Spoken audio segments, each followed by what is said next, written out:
Welcome back to the Blitz Crosstalk. I'm Brianna, joined by my co-host and former NFL scout, Brian Broaddus. Brian, a lot to unpack following the Cowboys' 12-5 disappointing season. Yeah, the thing that's it's surprising in some ways, if I could say, and because you kind of felt like that they were going to play better in some areas, but when you say surprising, then you also have to think, well, wait a minute now. We've seen 5, 6, 7 weeks of inability to run the football. You've seen protection problems. Mm-hmm. You've seen some strange play sequences of game calls. You saw a defense that, other than a short field drive in the second half, very reminiscent of the Kansas City game, that, the defense played well enough to win that football game. And, they had troubles early. They settled down. But like we've talked about really all year, it shouldn't be all year. Halfway through the season, this offense just mysteriously went away. Mm-hmm. And, with the talent they have on the offensive line, the talent they have at quarterback, the talent they have at running back, the talent they have at receiver, it is one of those really mystifying things. And we've seen people like Kurt Warner and Troy Aikman and people weigh in. Try to make sense of this. Yeah, and nobody really can make sense. Nobody can make sense. And that's the thing that's really disheartening is if you're a Cowboy fan, that it was all about the offense this year. Mm-hmm. If this defense could be a top 15 defense, it could do this, do that. The defense held its own. And if this defense wasn't a top 10 like they were with getting off the field and turnovers and all the things that they did, heck, this team might not have won the division. The way the offense has played the last, it was pretty crazy to see how this team, 12-5, seems so just blah, right? And it shouldn't be that way, but it is. It is. It's disappointing. It really is. Well, and for me, like you said, I don't necessarily would say I'm surprised because I think the writing was on the wall for the offense, but you were hopeful that in that game they could turn things around. Yeah. And I think, too, it's a culmination of several different things. I don't think you can pinpoint exactly one thing to where the offense went wrong. I think it was the offensive line, inability to win at the point of attack. It was, Dak Prescott, some of the issues he was having with reading defenses that made him hesitant. Held the ball too long, which led to sacks, which led to the errant throws.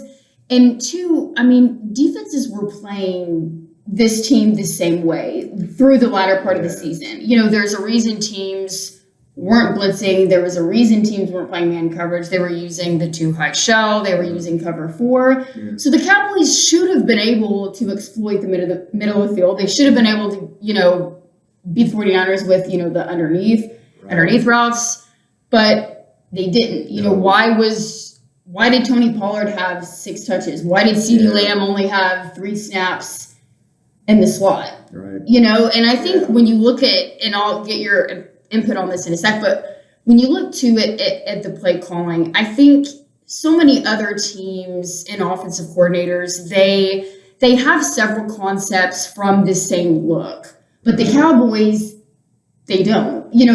It's predictable. I can't even say how many times I wrote down Fred Warner was up, you know what I mean? It was like play after play after play. Right. And especially with zones, there's such a small window to get the ball off before, the safety or the linebacker comes and they take care of that zone that Dak's attacking. Right. So, what were your thoughts? I think everything that you just said is absolutely right. And if you listen to the smart men and women that cover this game, they were talking about that, and I know personally, we had Kurt Warner on 105.3 with us, and Kurt talked about, I asked him the question, should the shell coverage, should cover 4, should it just paralyze this team like it does? And he says, listen, there are things that I was watching the tape and I saw attack this, attack this, attack this. I think that's what's so that's what's so mystifying. Well, yeah, it's so confusing to me that you're in a situation where you're NFL coaches and you've got offensive coaches that are capable. We talked about you got the head coach as a play caller, the OC. You got all these guys, and you just can't figure out, Kurt was even talking about this, and I hate to keep referencing Kurt Warner, but that's a Hall of Fame quarterback the quarterback confidential is he has no axe to grind. Right. He's just talking about what he would have done, and he talks about 4x1 and 4 being 4 receivers to one side, Dalton Schultz the other side, and it's a 1-on-1 matchup, but it's Dalton Schultz on the 4x1. It's not CeeDee Lamb or Mark Cooper. Yeah, and that's where I think that, we look at it, where it's really, really evident in the game, especially when you play the 49ers, is they come up with these ways to get their playmakers the ball. Yep. Deebo Samuel gets the ball. George Kittle gets the ball. It might not be every single snap, but if they know they can't throw the ball to Deebo Samuel, they'll hand it to him 8 times. Right. And then all of a sudden you're like, whoa, well, Deebo only had 5 targets today, had 4 catches, but he also had 8 rushes for 89 yards. And that's where I think that the Cowboys miss out. And, you talk about the thing with Tony Pollard. I honestly believe, Bree, that these offensive coaches were worried about their offensive line to the point where they had to keep Ezekiel Elliott in, even not so much for blitz pickup, but just if things got leaky, if Connor Williams missed, if Tyron Smith missed, if Lyle Collins missed, if Biotish missed, Zeke was kind of a cleanup guy. Like he was, oh my gosh, Biotish got beat. Okay, I'm going to step up and chip or hit or give Dak the opportunity. And I think too that potentially played into the quarterback drawing with 14 seconds left. No question. Because it was like, you can't trust the offensive line to block for him to get the shot down. You're looking at a situation where you're saying, oh, we're going to take 2 shots at the end zone. And you're like, well, what about 1 shot, maybe a sack? Right. It's honestly I think that it really weighed on them that they couldn't protect. And it was clear the Arizona game they couldn't protect. They couldn't protect in this game. I mean, their game. They didn't have Nick Bosa for half the game. See, that's the thing I think that is the most damning, if you want to say, that the fact that Nick Bosa didn't play for a half and they still were able to get – Fred Warner didn't play at points in time in the game in the second half either. And that to me was the most telling thing is that you could not block their 4-man front, even without Nick Bosa in the lineup. And that to me, that might be why from week 8 until you and I talking right now, this team didn't do anything offensively. Well, I think going into next season with the draft, with free agency, the offensive line is going to be huge priority. Yeah, you and I are going to do some shows here coming up talking about the draft. And I know I've looked at 6, 7 offensive tackles already. This thing will stretch pretty deep all the way to 24. There'll be an offensive tackle for them to take, probably a guard. I've looked at a couple of guards. I don't know about the center, Lindenbaum from Iowa. He might go somewhere between 15 and 20, somewhere right around there. But yeah, this thing is going to have to stretch for you a little bit, and you're going to have to get a little fortunate and maybe get the right guy. This team has done a really good job when it's come to first-round offensive linemen. They've been able to get guys that are plug-and-play type players. But I think overall, though, Bree, this team is going to look remarkably different as you and I do this broadcast on a Friday. It is there's the questions about the coordinator, that both coordinators are interviewing for jobs. Maybe the guy who is going to be the defensive coordinator here, Joe Witt Jr., is interviewing for the Seattle job. So this team is going to look. Stephen Jones has come on 105.3, and he's talked about the salary cap and what the problems and the challenges. And, it wasn't even talking about what's going on in the playoffs.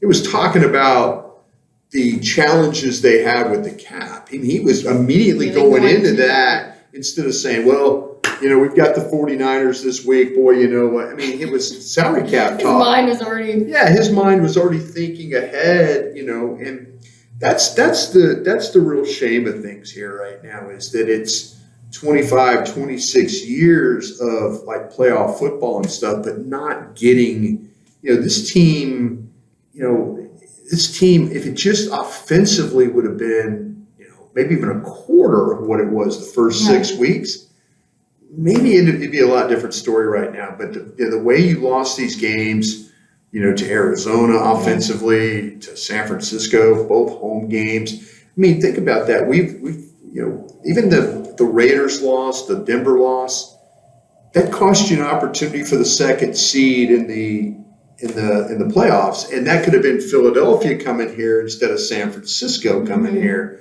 And then you don't know. I mean, you don't know. Okay, you feel like we can handle Philadelphia, and then you get to the next, and maybe you get to host another game, and just 12-5 sounds great, but in so many ways, it's so underwhelming that the way that it all kind of went down, because you're like going, okay, great, you're 6-0 in the division, super, great job.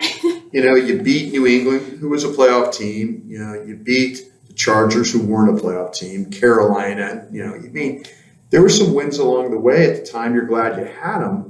But at the end, when you really needed to beat Arizona, you couldn't do it. When you needed to beat San Francisco on them coming to your place, when all the questions about physicality and all that stuff, you handled all that. But it's just kind of as Babe Laughlin said after the game, and we're doing the post, it's just a thud. It's just an absolute thud. It's like you're driving 100 miles an hour and you go straight into the wall. It just stopped. That's what you do. You just stop right there. End. So it's an abrupt end, and that's the unfortunate thing about it right now. Mm-hmm. I think there was such a contrast too, because you look at the defense and the way that Dan Quinn was able to maximize the talent. Especially when he got back. That was a positive. When he got back to Marcus Lawrence, when you got back Randy Gregory, when you got back Neville Gallimore, he was able to have flexibility with the blitz packages and stunts, with moving guys inside, moving Micah down, having him off the ball. But then on the offensive side of the ball, they weren't able to utilize the skill players that they have. Right. And, your quote, top 2 receivers. But what do you think moving into the offseason is going to happen to Amari Cooper? Do you think he's gone, or do you think... I thought you were taking this thing in a defensive path, and then you circle back, you hit a hard left. We will do the defense next. But want to do your thoughts on Amari Cooper. You know what? We had this discussion on 105.3, and Jeff Kavanaugh, Gavin Dawson, and we were in Lucius Alexander. We had this discussion on our show, and we wanted to believe that you would bring Amari, because the question then came, would you rather have Michael Gallup and Cedric Wilson with CeeDee Lamb and no Amari Cooper? Yeah.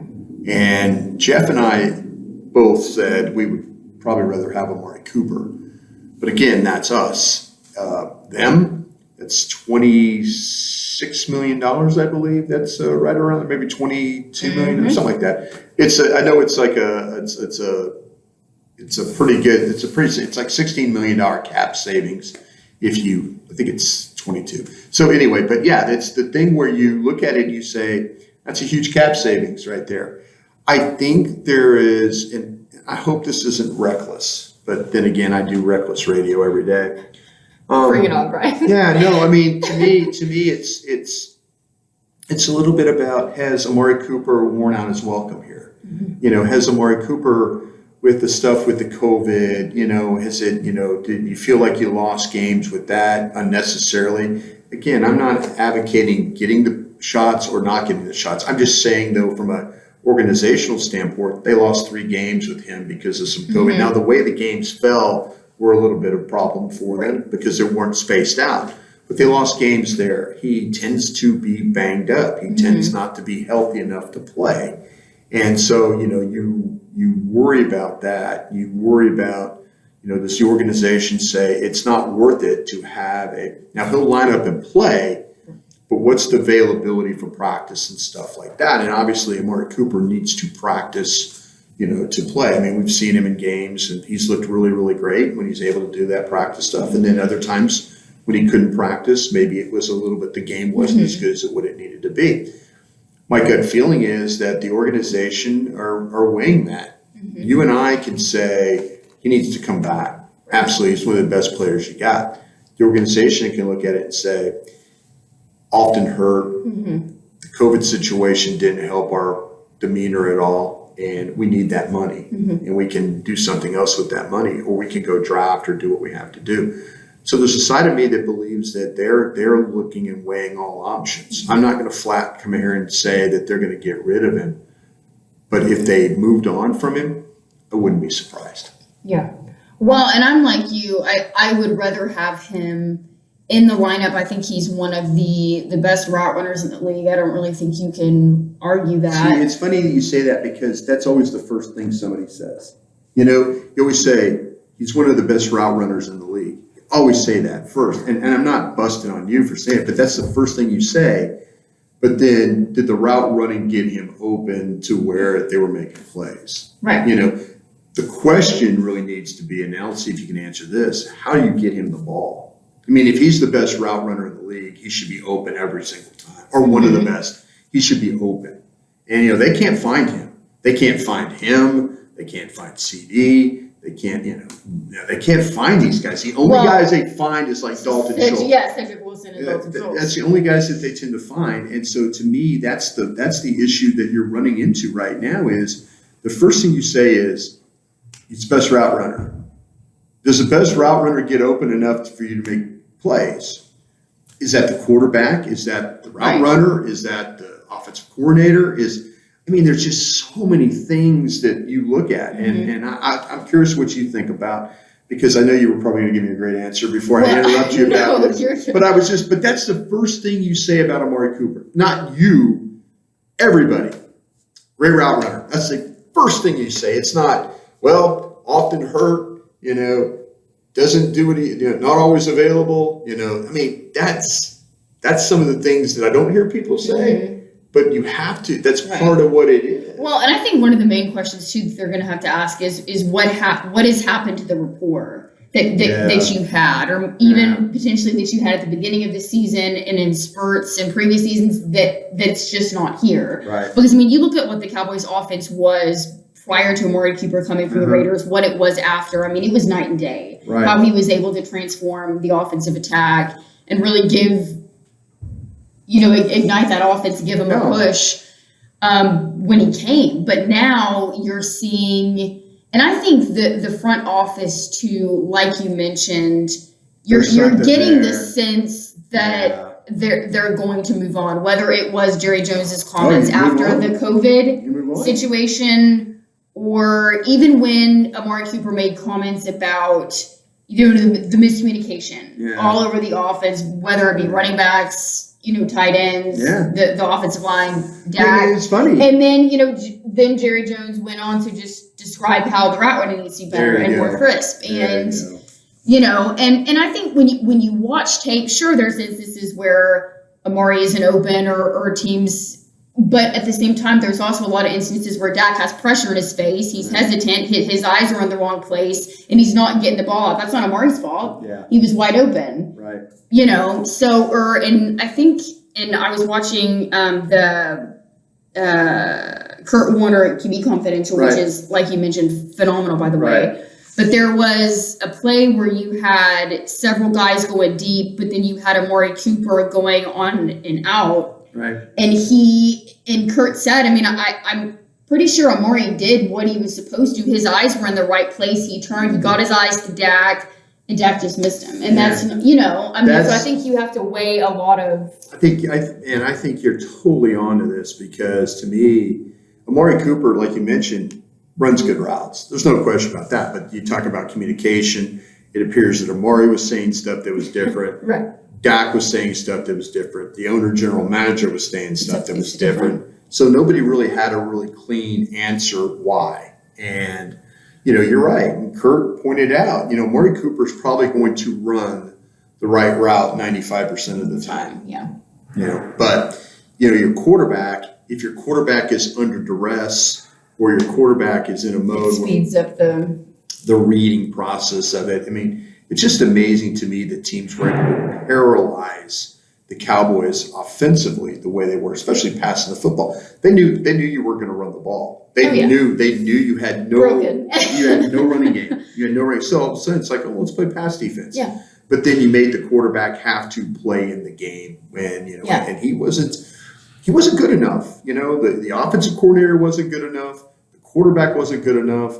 The line wasn't good enough. I mean, there's just so many factors in why this. I mean, we talk about it, but it was just a whole thing. You can't just say. Now, I do. If you want to put it on one thing, if you said, okay, Brian, you got to put it on one thing. The offensive line was bad. Yeah. Yep. If you had to say, if you had to power rank the problems, That's offensive line, 100%. coordinator, quarterback, receivers. Right. That's how I'd power rank them. Seriously, line, coordinator, quarterback, wide receivers, and then running backs with no running game. Yeah. I mean, maybe it's completely wrong, but that's kind of how I would. No, I think that's completely fair. Just say one thing. What was the one thing? This offensive line, who you and I thought, I shouldn't throw you under the bus too. I thought coming out of Oxnard was going to be the strength. When we talked about this, I think everybody did. when we were on Oxnard, what do we talk about? The strength of the line, the strength of the line, the strength of the line. Don't worry about the line. Don't worry about the line. Don't worry about the line. Worry about all the guys healthy, continuity. Worry about the corners. Worry about the defensive line. Worry about the defense. Worry about the coordinator. Worry about this. Worry about. Never one time did we say worry about the offensive line. We didn't. I know I didn't. And then it was Dak got hurt in camp, and you're like, oh, okay. And still got the line, still got the running game. They come out the first 6 weeks, and you're like, no worries offensively. Defense, everything's fine. You know what? It's honestly, I know we're going to talk about the defense, but I just felt like they got better every week. There were some times where they gave up some plays and things, but you're like, hey, who doesn't give up some big plays in the league? But Dan Quinn and those guys, I mean, you can't say anything bad about, they just needed a lead. That team, that Cowboy defense, when they played, they need a lead. Because they rush the passer really well, they get pressure, and they create turnovers. And when they don't have the lead and they have to play behind, it's a little bit of a struggle for them. But I mentioned Kansas City against a quality offense. They did just fine. Should have won that game if you had any type of offense. And you look at what happened with what happened in the San Francisco game. Played well in the second half. Only thing that hurt them was short field drive after a Dak interception, and that was it. Well, and the offense wasn't staying on the field long enough, and so your defense wasn't getting the rest they needed. They're immediately click through and oh, great, right back on the field. Yeah. But I think the worry too is that if Dan Quinn does move on, which he's had a ton of interviews, a ton of interest across the league, which it seems like plan on him moving. Yeah. So then the question is, okay, scheme that comes in, can somebody maximize the talent that's here, draft the right guys, get the correct guys in free agency to make this team have a push next year, but also how are they going to utilize Micah? Because I think Dan and George Edwards did a phenomenal job with not only maximizing his skill set, but paying attention to detail. Because Mike has even said, that's what I was saying. I'm very playful, I'm very energetic, I'm very passionate, but that can come across as immaturity. Right. But Dan Quinn and George Edwards found a way to get a hold on that, to keep him focused, to pay attention to, his hand placement, his rushes, whatever it may be, having those one-on-ones, having those phone calls every week. Sure. So you get somebody new in. Right. how are they, Yeah. and I think George Edwards would be a great in-house candidate as Yeah. well as Joe Witt, which they both have had interviews as well. Mhm. But, I think that's one of the main questions you have to ask yourself is what would that look like next season? I think you did a great job of interviewing Micah and letting him talk about George. I love George Edwards. I've worked with George. I've never worked with Joe, but I know Joe would like this job. What worries me is, as you and I sit here today, that Joe Witt went and interviewed with Seattle. So, and you got to feel like that Dan Quinn is going to get a head coaching job. Yeah. He's interviewed with too many spots. Me personally, I think he's going to end up in Denver. That's just me. But the thing now, who do you replace? I mentioned this on Twitter yesterday because in talking to some people in the organization, there is honestly a love for Mike Zimmer. Okay, Mike Zimmer has been here before. Mike Zimmer coordinated a defense for Bill Parcells. He was here during the Super Bowl runs. It's not play it back and old school and all that. What I will say this about Mike Zimmer, he had a player at Minnesota. And by the way, if you go and look at Mike Zimmer's defense while he was head coach at Minnesota, it's actually pretty impressive. It really, really is. Where they were ranked, the consistency that they were ranked in a lot of different areas. I will say this, he had a player named Anthony Barr. And Anthony Barr came out of UCLA, was a defensive end, linebacker. It was very much, if you ask people in Minnesota, they believed that Anthony Barr was going to be their Micah Parsons. If you look at how Micah Parsons. So at least Mike Zimmer has an idea. I think you get Joe Witt, you get George Edwards or Mike Zimmer. I think things stay status quo. Right. I think things stay status quo. I don't think now you go out and get Vic Fangio or somebody like that. It's the schematic. Well, it's schematic. It's a 3-4. You have the personnel. No, you're really a 4-3. You have to redo all that stuff again. We don't want to relive the Mike Nolan. No. That's exactly right. And nothing to get. Vic Fangio is an excellent coordinator. But if you want the best absolute fits for the players you have, Mike Zimmer, Joe Witt, or George Edwards all make perfect sense. And if you pick your coordinator from one of those three guys, I think you'll be able to use Michael Parsons as that rusher, off-ball linebacker. They're going to need some help, though. I don't think they're going to have, we'll see what happens with Randy Gregory. We'll see what happens with Leighton Vander Esch. We'll see. They've got a lot of guys. I mean, this team is going to look remarkably different, especially on defense. A coordinator, and when you lose Dan, if you lose Joe Witt, there's going to be, I could say, I think you're a little bit better off. If you lose Kellen Moore, I would be a little bit more interested to see what happens with the offense. Yeah. What's really disturbing to me, and again, folks, I'm not trying to kick Mike McCarthy in the shin. I'm just telling you that it bothers me that he's not interested in the play calling stuff. He's not interested in, a lot of the things with the offense. If Kellen leaves, is it going to be Doug Nussmeier? I've had people, when I ask, bring up McAdoo, with him. I'm saying Bob McAdoo, who was a player back in the old NBA. But Ben McAdoo, people kind of give me an eye roll. Like, I don't know. I don't know about that. So I don't know. I'll be interested to see if, in fact, if they lose both these coordinators. I feel better about the defensive coordinator than I do than the offensive coordinator. Well, and I think the thing I would like about Mike Zimmer is his defenses have always been very sound against the run. That's always been a priority. Right. Big nose tackle. And like we've talked about, this defense is a little bit more geared and built towards rushing the passer. It is. But I think getting a guy in here that's really going to prioritize, place an emphasis on that, similar to what Dan Quinn and Mike McCarthy did with the takeaways, and you see how well that turned out. Yeah. But I think that could pay dividends for this defense next season. No, you're absolutely right. I think the defensive side of the ball is fine.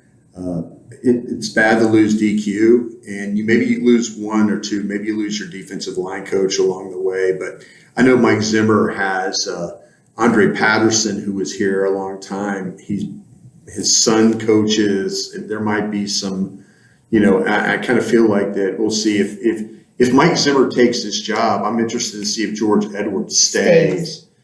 Because I kind of feel like that George was with him in Minnesota and got moved on, and it might be that Mike comes in, he takes Andre Patterson, makes him defensive line coach, and then makes Adam Zimmer the linebacker coach. So I wonder if you might have 3 different changes that goes on, and maybe you can keep the consistency that you had. But there's going to be change. There's going to be big-time roster change, and there's going to be big-time change at your coordinator position, whether it's the offensive or the defensive. I'm leaning more towards the defensive guy right now. Mm-hmm. Gotcha. Well, and like you said, I think the offense is where the question marks are going to be next season with the way that this defense played this season. Yeah. Oh, yeah. I mean, you can't. Kellen Moore, you would hope that it was just his 3rd year, and, he's trying to – he lost his way. Halfway through the season, he lost his way, and there was no roadmap for him. There was nothing that he could draw from his experience. You had no identity. He didn't ever. Well, that's what I'm saying. It's like, I talked to a defensive coach. I'm saying, well, how would you describe what Kellen Moore does? And he's like, listen, you heard in the college the old air raid, the way they attack that, and then he goes, that's kind of how he calls plays. It's a collection of plays, but is there a rhyme or reason? You brought it up earlier when we started this. Like, okay, you watch Kyle Shanahan, they run a jet sweep, but off the jet sweep, then they do this, or the toss, they do this. They have complementary plays to, okay, they're going to show you the jet sweep, but no, they fake it. Now they bring the tight end underneath, they throw the waggle. There's all kinds of things that you can do. With Kellen Moore, it's just like play. You just call plays. There's no rhyme or reason why you call the plays you call. Again, that's very simplistic to say, but when you're moving the football, and like I say, the running game the first 6 weeks helped him as a play caller. Mm-hmm.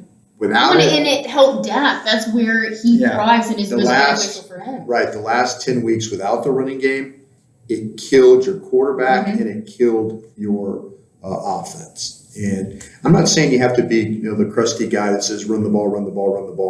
No, but you have to have the ability. You have to have balance, though. You have to have the ability to run the ball. Yeah. You really do. Because that's play action is where Dak is at his best. And when you don't have the run game, he's not going to be a Tom Brady or an Aaron Rodgers that passes 35 plus times. That's not the best way that he's going to win. And that played out over and over.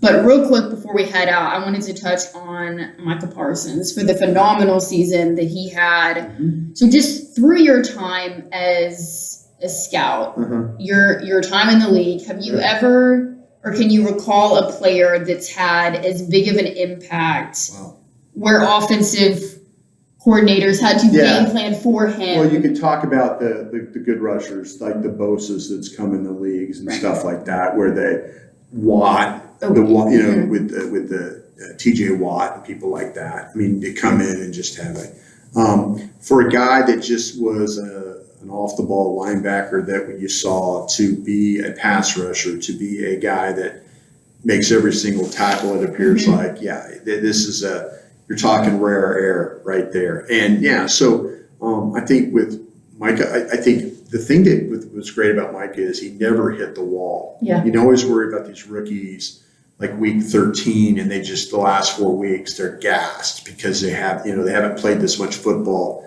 He didn't play at all last year really, and so he's 2 years removed, so his body was fresh and all that. So he fought through all the things. He was out there the majority of the snaps.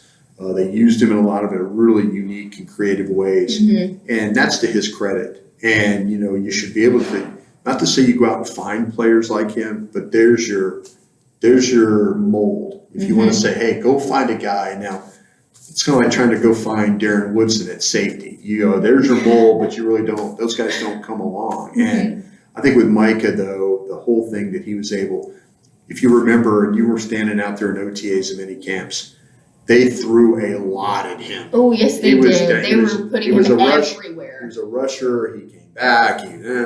Back and forth. They threw a lot at him, and he never short-circuited one time.